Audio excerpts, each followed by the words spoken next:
Assalamualaikum warahmatullahi wabarakatuh. Halo semua, kembali lagi bersama Podcast History bersama saya Midinar Sagita Putri. Kali ini Podcast History akan membawakan pembahasan mengenai firasat kepergian Ade Irma Suryani. Baik, tanpa berlama-lama, langsung saja kita masuk ke pembahasannya. Ade Irma Suryani Nasution, seorang gadis kecil kelahiran Jakarta, 19 Februari 1960. Ia merupakan putri bungsu dari Jenderal Abdul Haris Nasution dan Ibu Yohana Sunarti Nasution. Ia memiliki seorang kakak perempuan bernama Hendrianti Sahara Nasution.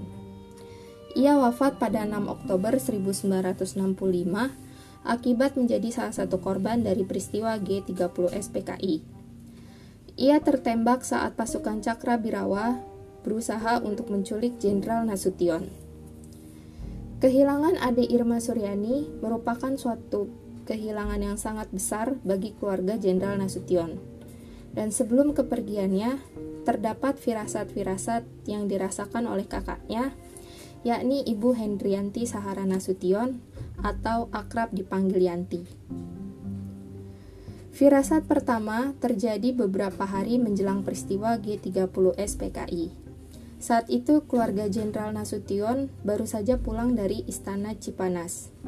Ketika itu seorang pengawal beristirahat di belakang garasi mobil untuk merokok.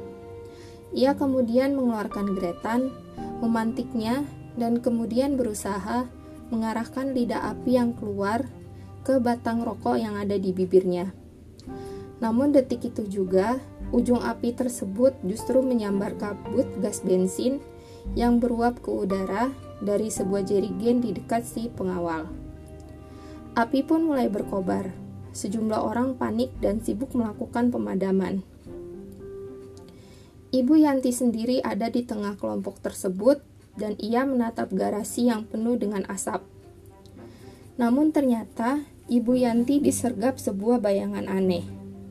Ia melihat sosok Ade Irma Suryani berada di tengah kobaran api tersebut.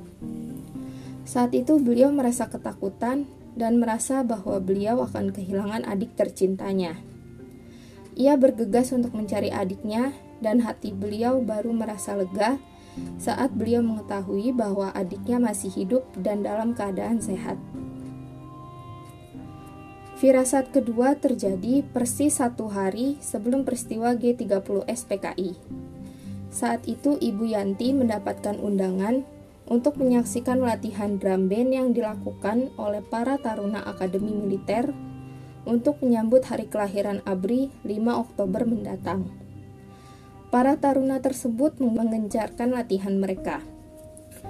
Beliau merasa antusias ketika mendapat undangan tersebut.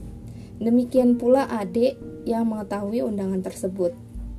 Namun, Ibu Yanti ingin datang sendiri. Beliau berkata, "Ade tidak boleh pergi. Ade masih kecil. Biar kakak saja yang pergi ke sana." Mendengar perkataan kakaknya, Ade kemudian menangis terseduh-seduh di atas pangkuan ibunya yang duduk di meja makan. Namun Ibu Yanti tidak berubah pikiran dan beliau tetap pergi seorang diri. Setelah pulang dari menyaksikan latihan drum band tersebut, Ibu Yanti merasa kaget saat melihat Ade tetap berada di tempat yang sama. Ia tidak pindah dari tempat semula. Dan melihat kejadian tersebut, Ibu Yanti merasa mendadak gemetar dan di depan adik beliau yang terlihat begitu memelas, hati Bu Yanti merasa tidak enak. Beliau merasa teriris sebuah perasaan ganjil yang seakan-akan Ade hendak pergi entah kemana. Dan beliau kemudian memujuk adiknya agar kembali ceria. Singkat cerita, Ade Irma Suryani kemudian menjadi korban dari peristiwa G30 SPKI dan meninggal pada usia 5 tahun. Baik, demikianlah pembahasan firasat kepergian Ade Irma Suryani Nasution. Jangan lupa like dan subscribe jika kalian mendengarkan podcast history via kanal YouTube. Sampai jumpa di lain kesempatan. Dadah!